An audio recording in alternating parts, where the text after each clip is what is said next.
नाज़रीन, आप देख रहे हैं रेडलाइन इस्लामाबाद स्टूडियो से लाइव। बड़े बड़े वाक़यात ने फिर से होना शुरू कर दिया है। पाकिस्तान के फील्ड मार्शल अपने डेलीगेशन के साथ ईरान में मौजूद हैं।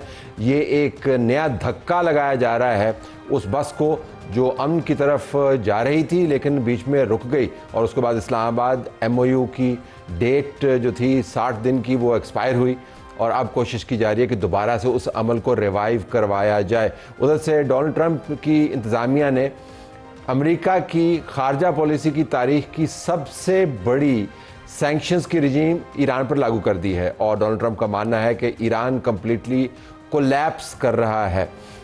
पाकिस्तान क्या रोल प्ले कर सकता है? ये वो ईरान नहीं है जिस ईरान के पास अमेरिका की पॉलिसी पहुंचा करती थी, पैगामात के ज़रिए भी और बॉम्ब्स के ज़रिए भी, और उसके बाद ईरान बातों पर माइल हो जाता था अमन की। ये वो ईरान है जिसके अंदर ये सोच पाई जाती है कि अब हमारा अपर हैंड है। इन हालात में पाकिस्तान क्या कर सकता है, इसका भी हम अहाता करेंगे। पाकिस्तान के अंदर भी सियासी तब्दीलियाँ रूनुमा हो रही हैं। अपोजिशन ने अब नया इमाम चुन लिया है। मौलाना फजल रहमान मुत्तहिदा अपोजिशन के अंदर शामिल हो गए हैं। आज उनका पहला इजलास हुआ। पाकिस्तान तहरीक-ए-इंसाफ ने पहले ही अपोजिशन का रोल महमूद खान अतीकज़ई के हवाले किया हुआ था। अब अपोजिशन के अंदर मौलाना फजल रहमान की भारी भरकम शख्सियत भी दाखिल हो गई है। लेकिन ऐसे वक्त में जब पाकिस्तान तहरीक-ए-इंसाफ हुकूमत के ऊपर इस्टेब्लिशमेंट की निस्बत ज़्यादा तनकीद कर रही है, तो सवाल ये पैदा होता है कि मौलाना फजल रहमान इस्टेब्लिशमेंट के साथ अपने मलाकड़े को कहीं पाकिस्तान तहरीक इंसाफ के गले में न डाल दें। इस मामले पर बात करने के लिए हमारे पास सेनेटर राना सनाउल्लाह खान साहब मौजूद हैं, वज़ीर-ए-आज़म के मुशीर सियासी अमूर। उनका बहुत शुक्रिया जी। सेनेटर ओन अब्बास बप्पी साहब तहरीक इंसाफ की तरफ से, दोनों का बहुत शुक्रिया। सेनेटर साहब, ओन साहब आपसे मैं पूछने पहले, आपको नया इमाम मुबारक हो। माशाल्लाह आपने अब नया इमाम चुन लिया है, लेकिन मौलाना फजल रहमान तो इस्टेब्लिशमेंट के साथ खुली लड़ाई पर माइल हैं। आउज़ुबिल्लाहि बिस्मिल्लाहिर्रहमानिर्रहीम। तलब भाई, वैसे इसमें कोई बुराई नज़र नहीं आती। आज से कोई 4 साल पहले यही मौलाना साहब हमारे साथ जब वोट ऑफ नो कॉन्फिडेंस हुआ था तो उस वक्त PDM की नुमाइंदगी ये कर रहे थे। So we had a historical background on this one. लेकिन कम अज़ कम इस चीज़ को आपको आज पॉजिटिवली देखना चाहिए कि वो अपोजिशन अब जो समझती है कि अब इस गवर्नमेंट का चलना नागुज़ीर हो चुका है, कम अज़ कम स्लोली एंड स्टेडीली वो अब इकट्ठी होती जा रही है। और उसमें आप बेशक इसे हमें नंबर दीजिए नहीं दीजिए, इसके पूरे नंबर आप गवर्नमेंट को ज़रूर दे सकते हैं कि जो हमें कहते थे कि जी पॉलिटिकल इमेच्योर हैं, किसी को वजन नहीं कैरी कर सकते, आज स्लोली मतलब मौलाना साहब का आना ये पहला खतरा है। और पीपल्स पार्टी का AJK के बाद उनका जो बयान देना फॉर्म 47 और नस्ल दर नस्ल के हवाले से, that's another thing that's in the coughing as well. So आप ये रिजेक्ट नहीं कर सकते कि स्लोली इस टाइटैनिक को अब तमाम सवारियां आहिस्ता आहिस्ता अबेंडन करती जाएंगी। सो आप बेशक उसको हमारे तनाज़ुर में बेशक उसको नेगेटिवली शायद देखें। नहीं, आपको 10 में से 10 नंबर आपके नहीं, 10 में से 10 नंबर आपके। I'm so happy कि आज यहाँ पर इन्वॉल्व जी बताइए। बस आखिर में यही कि पीपल्स पार्टी का हमारी तरफ चल के आना, ऑपोजिशन लीडर पीपल्स पार्टी का ऑपोजिशन लीडर साहबान के पास आके मिलना, इमरान खान साहब के हवाले से बयान देना, उनका इस गवर्नमेंट की लेजिटिमेसी को चैलेंज करना, और आप मौलाना साहब का आज हमारी पार्लिमानी पार्टी में बैठ के हमारा इस अयादा करना कि इस गवर्नमेंट को अब फर्दर हम इकट्ठे मिल के एक टफ टाइम देंगे, दैट शोज़ कि जी अब हवाओं का रुख स्लोली एंड स्टडी इस गवर्नमेंट के कम अज़ कम अगेंस्ट ज़रूर जा रहा है। हमारी फेवर में आना वो मैटर नहीं करता। सर राना साहब, ये फरमाइएगा कि आज तमाम तर कोशिश के बावजूद आप की जमात कोरम पूरा नहीं कर पाई।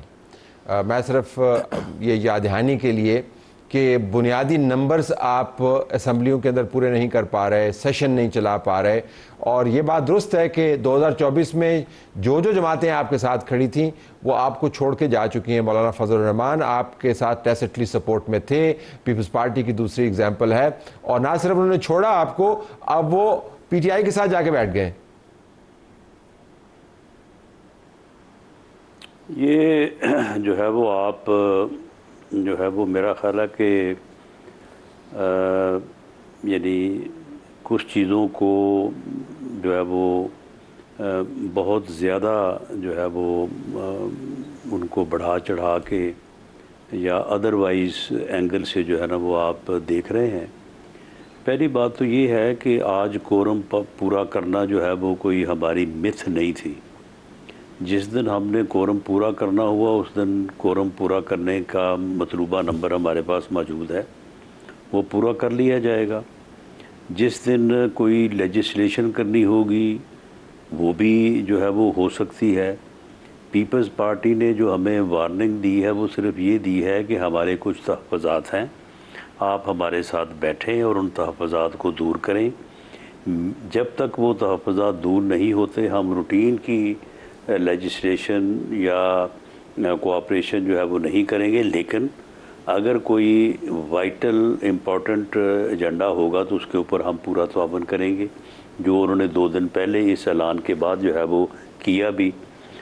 जहाँ तक उनके तहफ़्फ़ुज़ात का मामला है, बिल्कुल उनके तहफ़्फ़ुज़ात दूर करेंगे, हम उनके साथ बैठेंगे। और इस सिलसिले में हमारी 2 मीटिंग्स हो चुकी हैं, कल दोबारा मीटिंग है और हमें पूरी उम्मीद है कि हम उनके साथ जो है वो बैठ के वो इश्यूज़ जो जीबी और आज़ाद कश्मीर के इलेक्शन की वजह से जो है वो एक दूसरे के ऊपर मैं तो गलतफ़हमी ही कहूँगा कि उन गलतफ़हमियों का जो है वो हम अज़ाला करेंगे।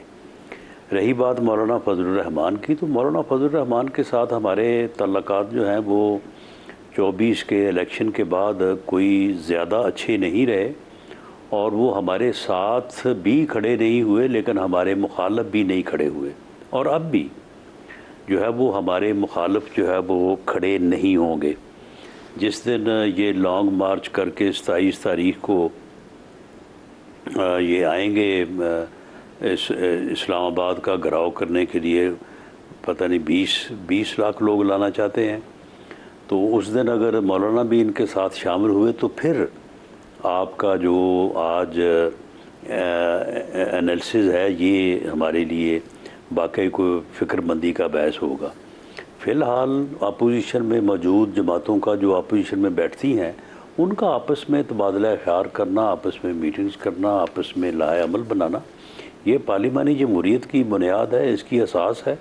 इसके ऊपर किसी को ना फ़िक्रमंद होना चाहिए और ना ही ऐसी एक्टिविटीज़ को जो है वो अदरवाइज़ लेना चाहिए। ये पॉजिटिव चीज़ें हैं डेमोक्रेटिक प्रोसेस में कि पार्टी जो है वो आपस में मिलें और मिल के जो है वो आपस में जो है वो कोई लाए अमल जो कि राणा साहब के मुताबिक हो, वायलेंस ना हो, तो उसको अप्रिशिएट किया जाना चाहिए।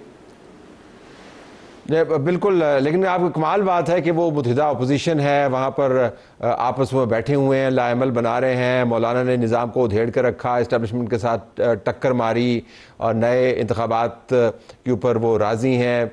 बिलावल भुट्टो ज़रदारी कह रहे हैं कि आपकी हुकूमत की उल्टी गिनती शुरू हो गई है। लेकिन जिस अंदाज से आपने बयान किया है वो तो सही मानों में जिसको कहते हैं ठंड प्रोग्राम आपने रखा हुआ। ज़रा मैं ऑन साहब से पूछ लेता हूँ कि फिर राना साहब की टोन ऑन साहब आपने सुन ली है, उनको कोई परेशानी नहीं है, बल्कि वो मुझे कह रहे हैं कि आप खामखा इसके अंदर लफ्ज़ उन्होंने नहीं इस्तेमाल किया, मुबालगा शामिल कर रहे हैं या किसी और जाविये से देख रहे हैं, तो वो तो बिल्कुल आराम से बैठे हुए हैं। तो सर मेरे ख्याल में उनका कॉन्फिडेंस बाहक है और ये जायज़ भी है। जो उन्होंने स्टेटमेंट पहले दी है ना कि जिस दिन हमने कोरम पूरा करना होता है और जिस दिन कानून साजी करनी होती है उस दिन हम कोरम पूरा कर लेते हैं। वो यकीनन जिनकी कानून साजी होती है वो कोरम पूरा करवा लेते हैं और जब उनकी कानून साजी नहीं होती उस दिन इनका कोरम पूरा नहीं होता। सो इनका कॉन्फिडेंस जहाँ से ये ड्रॉ कर रहे हैं वो अपनी जगह बजा है पड़ा। मेरा सिर्फ पॉइंट ये है कि वो लोग, वो पॉलिटिकल पार्टीज़ जिन्होंने इनका साथ दे के हमारी हुकूमत गिराई थी, आज स्लोली स्टेडीली वो हमारे साथ मूव कर रहे हैं। अब इसमें इतने कॉन्फिडेंस के साथ अगर ये लोग चलना चाह रहे हैं और ये समझते हैं कि 27 इतना इंपॉर्टेंट है जिसमें 20 लाख लोग आएंगे और एक नैरेटिव बिल्ड है कि आके इस्लामाबाद फतह करेंगे, यहीं से आपको इनका कॉन्फिडेंस शेक होता नजर आना चाहिए। मौलाना साहब का सिर्फ हमारी जमात के साथ आज बैठ के इसका कह देना, और अगर व्हाट इफ कि अगले हफ्ते 10 दिन 15 दिन के बाद बिलावल भुट्टो ज़रदारी साहब ऐसे किसी बैठ जाते पार्लियामान के अंदर, ऑल्दो कि हम मानते हैं हमारा मैनिफेस्टो डिफरेंट है, हमारी पॉलिटिकल आइडियोलॉजीज डिफरेंट है, लेकिन अगर सारी जमातें बाद सिर्फ नून लीग के अलावा सारी इकट्ठी होना शुरू हो जाए और कहें जी कि हम इस हुकूमत के साथ नहीं चलना चाहते, आई एम श्योर कि he might need to reconsider statement और वो जो कॉन्फिडेंस है वो थोड़ा सा शेकी ज़रूर हो जाएगा। सो आज क्योंकि पहला दिन बनता है, कुछ अरसे बाद शायद इस तरह की स्टेटमेंट्स थोड़ी कमज़ोर पड़ना सर आपको खुद नज़र आनी शुरू हो जाएंगे। अच्छा सेंटर साहब, मैं ज़रा आपके लिए और राना साहब के लिए एक बयान जो आज चीफ मिनिस्टर केपी ने दिया 24 घंटे पहले, मैं प्ले करना चाहता हूं, जिसके अंदर वो अपनी तोपों का रुख बुनियादी तौर पर हुकूमत की तरफ करना चाहते हैं, जो कमाल बात है क्योंकि आपकी जमात ने रिपीटेडली इस्टेब्लिशमेंट और इदारों को निशाना बनाया है। आप मानते नहीं हैं, लेकिन Twitter accounts, social media accounts, actual press conferences के ट्रांसक्रिप्ट भरे पड़े हैं। अब वो ये कह रहे हैं कि हमारा जो इस्टेब्लिशमेंट की तरफ निशाना है वो दुरुस्त नहीं है, और साथियों से गुजारिश कर रहे हैं कि निशाना दुरुस्त रखें और हुकूमत की तरफ तोपें ताने। सुनिए चीफ मिनिस्टर साहब क्या कह रहे हैं। मेरे पाकिस्तानियों अपना निशाना सीधा रखो, क्योंकि सबसे ज्यादा तनकीद पाकिस्तान की एस्टेब्लिशमेंट पे मैं करता था और करता हूं, लेकिन इस दफा इन छोरों ने जो जाली तरीके से पंजाब पर भी मुसल्लत है और पाकिस्तान पर भी मुसल्लत है, इन्होंने अदलिया के हुक्म, जजिस के ऑर्डर को रद्दी की टोकरी में फेंका। तो सेनेटर रावत साहब, आपका टारगेट अब हुकूमत है, इस्टेब्लिशमेंट नहीं। अच्छा तल साहब देखें, इसमें कोई दूसरी राय नहीं कि हमारा जो नैरेटिव रहा है वो कम से कम एंटी एस्टेब्लिशमेंट में हमें हमेशा गिना रहा है और हमें गलत रीड किया गया। हम हकीकी तौर पे डेमोक्रेसी के हक में थे, जमहूरियत के हक में थे और हम चाहते थे कि हर इदारा अपनी हदूद में रहे। ये एक बेसिक आइडियोलॉजी थी हमारी। अब इसको यकीनन किसी ने किसी तरह पेट किया। अब जो आपका एक सोशल मीडिया अकाउंट्स होते हैं, आपके जो दोस्त होते हैं, वो बाज़ का चीज़ों को थोड़ा सा ऊपर नीचे हो जाता है। तो सुहेल अफरीदी की आज की टोन तो मुझे बड़ी पॉलिटिकल मैच्योर चल रही है कि असल में डेमोक्रेसी को जो कॉम्प्लीमेंट कर रहा है वो तो गवर्नमेंट कर रही है। वेरी फ्रैंकली, अगर इस वक्त पाकिस्तान मुस्लिम लीग नून इस जमहूरियत में जिस तरीके से सारे निज़ाम को, हाइब्रिड निज़ाम को कॉम्प्लीमेंट करके चला रही है, तो बड़े अकॉम्प्लिस तो ये हैं। अगर आज हम अपनी तोपों का रुख इनकी तरफ कर दें और जिस तरीके सारी पॉलिटिकल पार्टीज करती जा रही हैं, अल्टीमेटली एक दिन सबको रियलाइजेशन हो जाएगी कि पाकिस्तान में चलने के लिए you have to set the right path for sure. जिसके लिए पहला पीपल्स पार्टी ने कहा कि उन्होंने कहा जी कि जीबी और एजी के elections somehow it did not work well for them. फिर मौलाना साहब का आना, अचकजई साहब का मूव करना, ये सारी चीज़ें वो कड़ियाँ जो शो करती हैं कि हमें थोड़ा सा वाकई इनकी तरफ जाना चाहिए। असल तो कमिट इन्होंने किया हुआ है जिसकी वजह से पूरी चीज़ें उथल पथल है कि हर चीज को जस्टिफाई कर दिया। So somewhere I think he is setting the right tone for the party as well. Rana Salana साहब, ये एतमाद अच्छी चीज़ है, लेकिन ये आपका एतमाद है या हम कहें कि आप फिक्र से आज़ाद हैं और शायद बहुत ज़्यादा खुद एतमादी का शिकार हैं और हालात वैसे नहीं है जैसे आपके एतमाद से ज़ाहिर हो रहा है? जी नहीं तलत साहब, ये आप इन चीज़ों को पॉलिटिकली एनालाइज करें। पहली बात, पीपल्स पार्टी जो है वो आप अगर इस तरह से समझ रहे हैं कि पीपल्स पार्टी शायद कोलिशन को से बाहर जा रही है, पीपल्स पार्टी हमारे साथ बैठने को तैयार नहीं है, पीपल्स पार्टी जो है वो हमारे साथ आगे चलने को तैयार नहीं है, ऐसा रवैया तो नहीं है। पीपल्स पार्टी जिन्हें जब खुद कहा कि भाई हमारे तहफ़्फ़ुज़ात हैं, हमारे साथ बैठे इन मामलात को जो है रिज़ॉल्व करें, तो ये चीज़ तो एक समझ आती है ना कि वो जो भी इश्यूज़ हैं उनको वो रिज़ॉल्व करने के लिए तैयार है। और वो इशू अभी कल की तो बात है कि हम एक दूसरे के ख़िलाफ़ जो है वो एक बड़ा पुरजोर जो है वो इलेक्शन लड़ रहे थे और जलसे कर रहे थे, मीटिंग्स कर रहे थे, एक दूसरे से जो है वो गिला शिकवा भी हो रहा था। तो अगर कल के बाद आज सूरत हाल ये है तो आने वाले दिनों में वो चीज़ें जो हैं वो रिज़ॉल्व हो सकती है, होनी चाहिए। इसी तरह से मौलाना फजलुर रहमान तो 2 साल पहले भी इनके साथ जो है वो सारे जो है वो इनके साथ जो है वो बैठ के उनकी बातें हुई थी। वो तो 2 साल पहले भी इनके साथ शामिल हुए थे। वो 2 साल पहले जब 26वीं तरमीम थी तो इनके साथ उनका जो है वो इस कदर इत्तेहाद हुआ था कि इन्होंने मिल के जो है वो 26वीं तरमीम में जो है वो अपना अमेंडमेंट्स करवाई, बाद चीज़ें ड्रॉप करवाई और उसके बाद फिर इन्होंने एक मुतफ़िक़ा जो है वो लाहे अमल तैयार किया और उसके बाद ये सामने आए। बाद में इन्होंने कहा कि ठीक है मौलाना आप वोट दे दें, लेकिन हमारी मजबूरी है, हम वोट नहीं दे सकते, और 26वीं जो है वो तरमीम हुई। तो क्या कल को मौलाना जो है वो इनके साथ इस्लामाबाद के ऊपर जो है वो इनके एहतजाज का जो है वो इनके साथ होंगे? क्या वो भी जो इन्होंने घिराव करना है इस्लामाबाद, उनके लोग भी इनके साथ जो है वो शाना बेशाना होंगे? मैं पूरे दावे से कहता हूँ कि नहीं होंगे। या वो इनको भी इस 27 तारीख के प्रोग्राम से जो है वो पीछे हटाएंगे, या ये 27 तारीख का प्रोग्राम अकेले ही करेंगे। इनके साथ ना मौलाना फजलुर रहमान साहब होंगे, ना महमूद खान अचकज़ई होंगे। तो फिर ये तो राणा साहब आपने ये तहिया कर लिया कि जो मयार है, जो मयार है कामयाबी का, वो मयार है जो कामयाबी का अपोजिशन का ये होगा कि वो घेराव करते हैं इकट्ठा या नहीं। लेकिन राणा साहब ये तो एक्सट्रीम मयार है ना, उसके अलावा पार्लियामान के अंदर उनके नंबर ज्यादा हो सकते हैं। नहीं गिराव नहीं मतलब जब तक गिराव ना करे तो तब तक वो कामयाब नहीं है। नहीं ना ये गिराव है, ना ये पैमाना है, ना ये हमारा मुतालबा है। मैं तो बात ये कर रहा हूँ कि इन्होंने ये प्रोग्राम अपना ऑलरेडी अनाउंस किया हुआ है, और अब अगर अपोजिशन को कोई इत्तेहाद बनता है और सब की सिमत जो है वो अलग-अलग है, किसी का तरीक़ाकार एक है, किसी का दूसरा है, किसी का तीसरा है, तो फिर उस इत्तेहाद की जो कुव्वत है या उस इत्तेहाद का जो आपस में अंडरस्टैंडिंग है, तो उसकी स्ट्रेंथ का भी तो आप अंदाज़ा कर सकते हैं ना। ठीक, सेनेटर रॉन साहब, अगर मैं आपसे पूछ पाऊँ कि आपने पहले जमात ने खुद जोर लगाया, सड़क को गर्म किया, 9 मई के वाक़यात हुए, आपकी जमात का उसके ऊपर मौक़िफ़ है कि जी इनकी तहकीकात होनी चाहिए, जो मुकदमात हैं वो बताते हैं कि जमात ने अपने वर्कर्स के ज़रिए काम करवाया, इस बहस में हम नहीं उलझते, लेकिन आपने ख़ुद उस मामले को आगे चलाया। फिर उसके बाद खैबर पख्तूनख्वा से चीफ मिनिस्टर्स ने ऑर्गेनाइज़ करना शुरू कर दिया एहतजाज को। फिर आपने बतदरीज अपना एहतजाज जो है वो महमूद खान अचकज़ई के हवाले किया, सेनेटर नासिर साहब के हवाले किया, और अब आप मौलाना फजलुर रहमान की सियासत के साथ जुड़कर इम्पैक्ट जनरेट करना चाहते हैं। तो मैं आपसे ये जानना ही चाह रहा हूँ कि क्या पीटीआई के अंदर ये रियलाइजेशन बढ़ गई है कि अकेले उनके बस का काम नहीं है, लिहाजा जो भी मिले उसको अपनी बस पे सवार कर लें?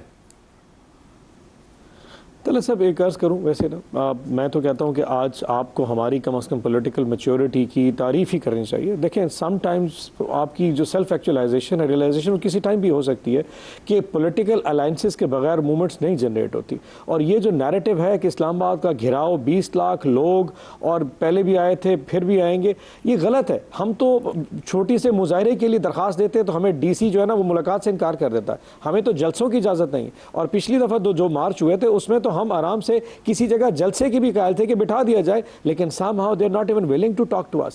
असल जो बात नोट करने की तला साहब वो ये देखिए, पिछले 2-2.5 साल में 5 दफ़ा ये फॉल आउट हुआ है नून लीग और पीपल्स पार्टी का। आप ये देखिए, कराची की तरक्की के हवाले से CM पंजाब और CM सिंध की आपस में स्टेटमेंट्स ऑन रिकॉर्ड मौजूद है, नहरों के हवाले से इनका फॉल आउट हुआ था, सूबों के हवाले से इनका फॉल आउट हुआ, GB के इलेक्शन में फॉल आउट हुआ और AJ के इलेक्शन में फॉल आउट हुआ।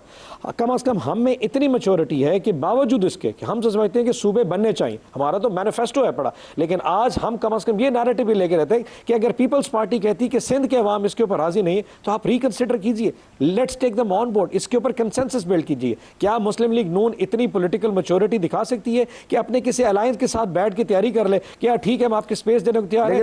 ये मैच्योरिटी का इम्तिहान नहीं है, ये पावर पॉलिटिक्स है। देखें, ये सिर्फ इखलाकी नंबर नहीं लेने ना, आपने निज़ाम को गिराना है, हुकूमत तब्दील करनी है, नए इंतखाबात करवाने हैं, तो आपका तो बड़ा हार्ड कोर एजेंडा है।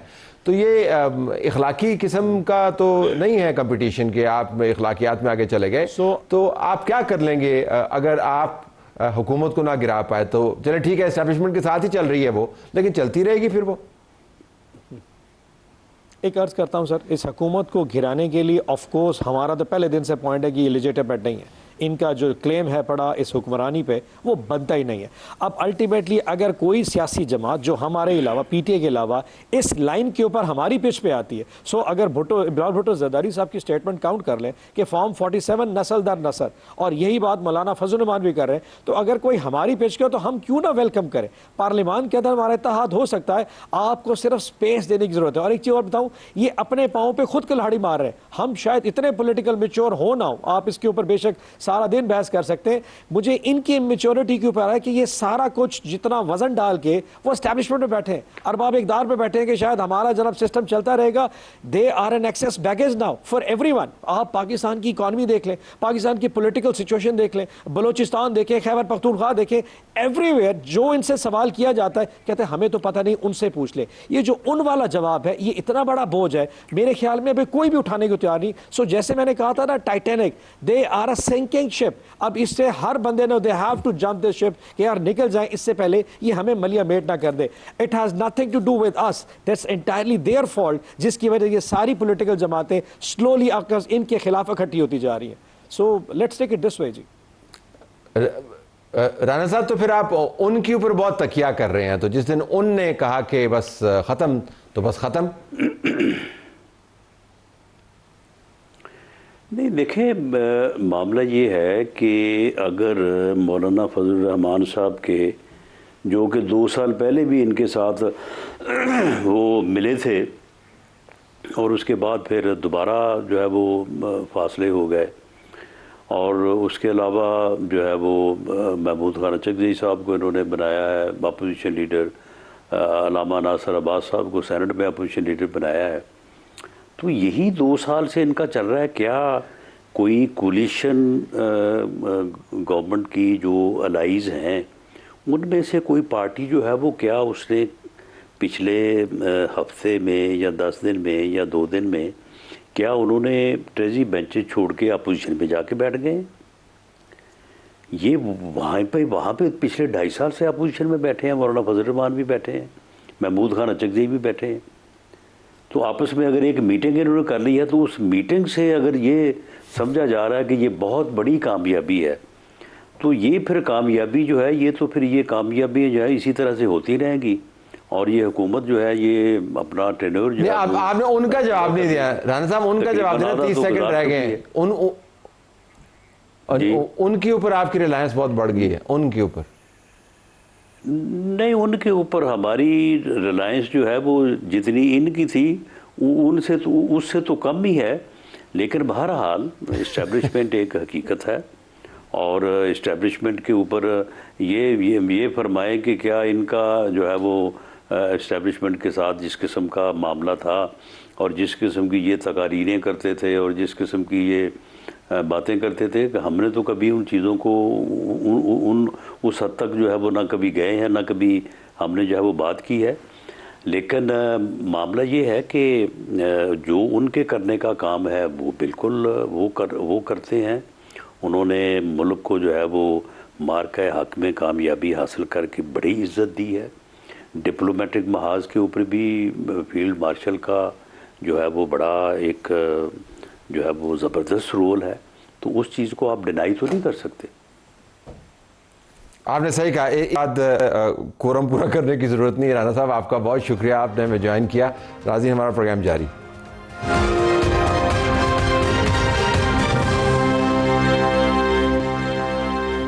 प्रोग्राम में खुशामदीद नाज़रीन. अब से थोड़ी देर पहले अमरीकी वज़ीर ख़ज़ाना ने ईरान के ख़िलाफ़ पाबंदियों का एक नया जाल फैलाया है और कहा है कि 5 अहम शोबों को अब इन पाबंदियों का निशाना बनाया जाएगा, जिसमें डिजिटल असासे हैं, टेक्नोलॉजी है, सोना है, हवाबाजी और जहाज़रानी है. अब बॉम्ब्स नहीं होंगे, मुआशी तौर पर हमने इनका गला घोंटना है. और साथ ये भी कह दिया कि जो मुल्क या इदारे ईरान की किसी न किसी तरीके से मुआवनत कर रहे हैं वो भी इन सैंक्शंस के ज़ुमरे में आएंगे. इस पर भी बात करेंगे. इस दौरान पाकिस्तान के जो चीफ़ ऑफ डिफेंस फोर्सेस हैं, इंटीरियर मिनिस्टर मोहसिन नकवी के साथ ईरान में मौजूद हैं. वहाँ पर उनकी मुलाकातें हुई हैं, क्योंकि पाकिस्तान का अब बाहमी मामला भी है और इलाकाई दिफाई मामला भी है, तो सिर्फ अमेरिका के हवाले से बातचीत नहीं हो रही. उस पर भी बात करेंगे. हमें मारवी सरमद ने वाशिंगटन से ज्वाइन किया है, तज्ज़ियाकार हैं और एडिटर हैं साउथ एशियन अफेयर्स, और सुमेरा खान जो हमारी रिपोर्टर हैं खारजा और दिफाई अमूर की, उन्होंने हमें इस्लामाबाद से ज्वाइन किया. क्विकली सुमेरा, अमूमन हमें तफसील से पता चलता है ऑफिशियल ज़राए से कि चीफ़ ऑफ डिफेंस फोर्सेस का दौरा ईरान का, इसमें क्या हो रहा है. लेकिन अभी इस दौरे में बहुत छोटा सा बयान आया ISPR की तरफ से और ज़्यादा तफसीलात ईरान से आ रही हैं. तो ISPR ने हमें क्या बताया है कि चीफ़ ऑफ डिफेंस फोर्सेस का दौरा किस मकसद के लिए?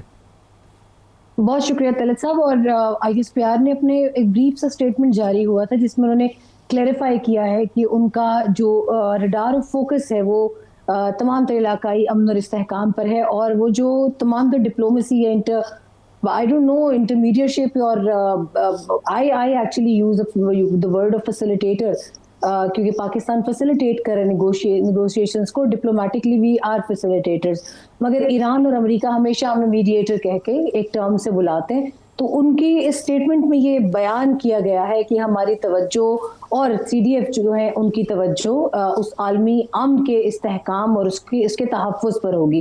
तो ये उनके बड़े एक ब्रीफ से 2 लाइन थे, but obviously people are sinking their teeth to get more information, but मालूमात बहुत महदूद है। ये मैं आपको बहुत क्लियर करती चलूँ, मीडिया ख़ासतौर पे आलमी ज़राए इब्लाग बहुत ज़्यादा कोशिश कर रहे हैं और इसी कोशिश में शायद कुछ 2-3 खबरें पिछले 24 घंटों में बाउंस भी हुई हैं।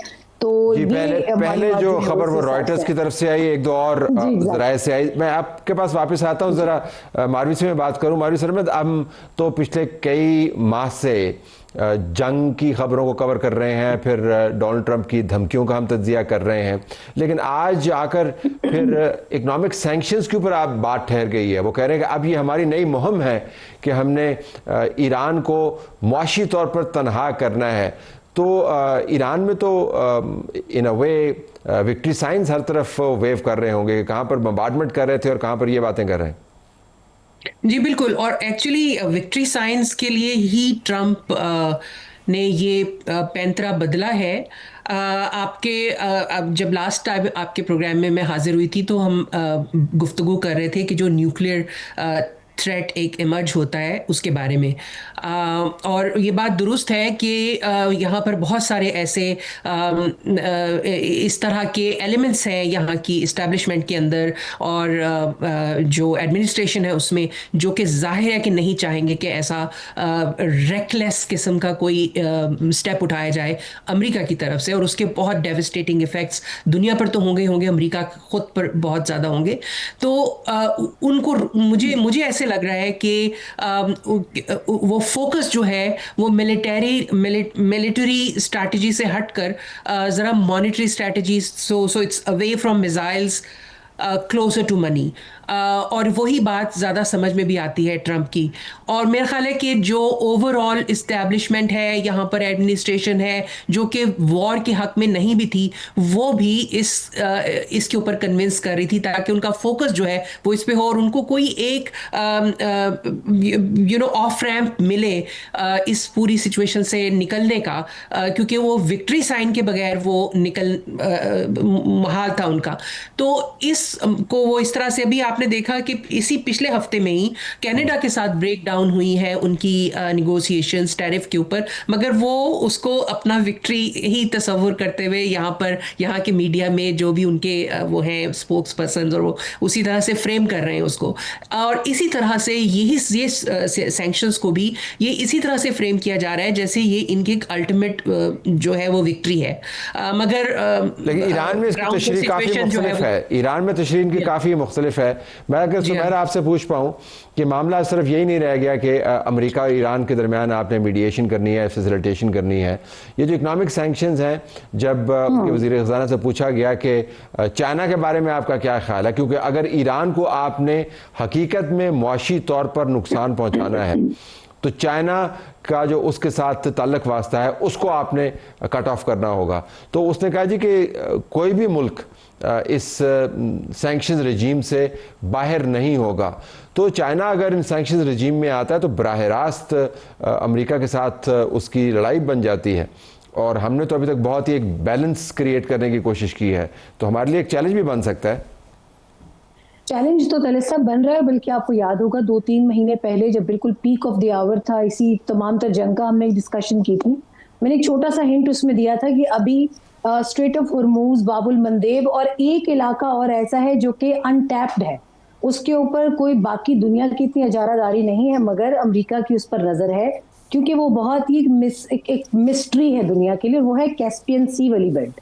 आपने देखा होगा इस पूरे टाइम में जितनी भी बमबारी ईरान की जानिब से जारी रही है, उसके ऊपर all of a sudden there was a wave of articles in the foreign media कि कैस्पियन सी की तरफ से रशिया और चाइना की तरफ से उनको एक एक्स्ट्रा एड आ रही है। अब ये बात आहिस्ता आहिस्ता कैस्पियन सी की जानिब जाएगी क्योंकि उसको इंटरनेशनल शेल्फ वाटर्स की तरफ लाने की भी बात हो रही है। रिसेंटली वहां चाइना और रशिया आएंगे और वो एक फ्लैट वाटर बेड है जिसकी बात की जाएगी कि आया वो किस लिए इस्तेमाल हो रहा है, क्योंकि उसके इर्द गिर्द तुर्की, रशिया और ईरान और चाइना, और वहां से उनकी तमाम जो आपके ख्याल के मुताबिक चैलेंज है पाकिस्तान का जी बिल्कुल। चैलेंज जो है पाकिस्तान का वो कॉम्प्लेक्स हो रहा है। ये पहले वाला ईरान नहीं है। ये ईरान समझ रहा है कि उसने अमेरिका को ना को चने चबवा दिए हैं और अमेरिका की सुबकी कर दी है। ज़रा मैं मारवी आपसे पूछ पाऊँ, ये जब जेडी वैंस कहता है कि ईरान से निपटने का सबसे मौसर तरीका उसको तेल और गैस की तिजारत से रोकने की कीमत चुकाने पर मजबूर करना है, ये जो जुमला है ट्रंप के उन जुमलों से कितना आपको मुख्तलिफ फील होता है? मुझे तो बहुत मुख्तलिफ फील होता है कि हमने ईरान को ऑब्लिटरेट कर देना है, हमने सिविलाइजेशन को तबाह कर देना है, हमने इनके मुल्क को 4-5 हिस्सों में तोड़ देना है। ये तो उससे बिल्कुल ही मुख्तलिफ है। ये तो इसमें एक हल्की सी बेचारगी भी आपको नजर आती है। अच्छा तलत साहब, ये अब जहन में रखें कि जेडी वैंस जो है वो उनकी नज़रें इस वक्त 2028 के ऊपर हैं। वो एक कंटेंडर हैं अगली एडमिनिस्ट्रेशन को लीड करने के, और वो रिपब्लिकन टिकट चाहते हैं उसका कैंडिडेसी का। अब उसमें मसला ये है कि उनके पास ये जो लेगेसी है इस वॉर की, फॉरएवर वॉर जो बनती जा रही है, अल्लाह रहम करे इसको जल्दी ख़त्म हो ये, मगर इंप्रेशन कुछ ऐसा आ रहा है कि ये एक और फॉरएवर वॉर जो है वो अमेरिका ने मोल ले ली है। अब इससे डिस्टेंस जब तक वो जेडी वैंस अपने आप को नहीं करेंगे तो उनकी कोई ऑप्शन बनती नहीं है, क्योंकि इस वक्त मागा वर्ल्ड, मागा यूनिवर्स हो जो रिपब्लिकन्स की कंजर्वेटिव यूनिवर्स है, उसके अंदर बहुत बड़ी स्प्लिट है इस वॉर की वजह से। और कोई भी कैंडिडेट सैंक्शंस को तो डोनाल्ड ट्रंप ने खुद भी ओन किया है। तो ये सिर्फ जेडी वैंस का बयानिया नहीं है, उनके वजीर खजाना ने सैंक्शंस को अनाउंस किया, डोनाल्ड ट्रंप ने उनको अनाउंस किया, ओन किया। सो इन अ वे ये एक कलेक्टिव स्ट्रेटजी भी तो है कि हमने अब सैंक्शंस के जरिए ईरान को डील करना। बिल्कुल कलेक्टिव स्ट्रेटजी है, मगर उसमें दोनों की इंस्पिरेशन, इशारा मैं ये करी थी कि दोनों की जो इंस्पिरेशन है वो अलग है। ट्रंप इसको एक of ramp, victorious of ramp के तौर पे लेना चाह रहा है, और वैंस जो है और जो इनके मार्को रूबियो वगैरह जो दूसरे लोग हैं ये चाह रहे हैं कि इसको ना सिर्फ मिलिटरीली अपने आप को डिस्टेंस करें, बल्कि उसको एक और साइड के ऊपर ट्रंप की तवज्जो जो है वो साइड पे हो जाए, ताकि न्यूक्लियर थ्रेट भी डाइल्यूट हो जाए। क्विकली आखिर में सुमेरा, हम स्पेकुलेट नहीं करना चाहते, लेकिन अभी मैं मोहम्मद मरांडी का एक पोस्ट देख रहा हूँ, और आपको पता है वो कितने करीब हैं ईरान के गवर्नमेंट के। उसमें उन्होंने कहा है कि ये बहुत उम्मीद का इजहार किया है कि फील्ड मार्शल आसिम मुनीर जो हैं, अब तेहरान ने जो वाशिंगटन के हवाले से उनका पॉइंट ऑफ व्यू है वो वाशिंगटन को रीले करें। सो इन अ वे आपकी बात ठीक थी, ये मीडिएशन फैसिलिटेशन साथ साथ चल रही है, लेकिन दुनिया काफ़ी कॉम्प्लेक्स हो गई है, पहले वाली मीडिएशन वाला रास्ता नहीं रहा अभी है। बहुत मुश्किल टास्क हो गई है पाकिस्तान के लिए तरह साहब, और मैंने एक हिंट आपको अभी दिया है कि ईरानी जो सोर्सेज से मुझे कुछ चीज़ें पता चल रही हैं वो यही है कि पाकिस्तान के सामने ये एंगल रखा जाएगा कि अगर हमारे वो शेल्फ वाटर्स जो कि सिर्फ हमारे हैं, अगर वहां पर नजर रखी जा रही है सैंक्शंस के जरिए, तो ये बात बहुत बड़ी तबाही की तरफ जाएगी। मगर पाकिस्तान क्योंकि अब मक्का डिफेंस एग्रीमेंट में बहुत बड़ा एक पार्टनर है, आप देख रहे हैं बाकी ममालिक भी आ रहे हैं, कुदरती तौर पर एक अट्रैक्शन है उसकी जानिब, तो पाकिस्तान ने भी बताना है कि हम आपके जियोग्राफिकली आपके नेबर्स हैं, मगर अमेरिका के साथ अब हम मेजर नॉन नेटो एलाई भी हैं, और अब हम उसके साथ बहुत सारे प्लेटफॉर्म्स पे शराकतदार भी हैं, और रीजनल अलायंस का हिस्सा भी है। और रीजनल अलायंस तो बुनियादी तौर पर जंग बम्बार्डमेंट से हटके मुआशी सैंक्शंस की तरफ चली गई है, और वो जो रास्ता पहले हमें मुश्किल लगता था अब निस्बतन आसान लगता है जब हम रिकॉल करते हैं, क्योंकि मौजूदा हालात बहुत कॉम्प्लेक्स हैं।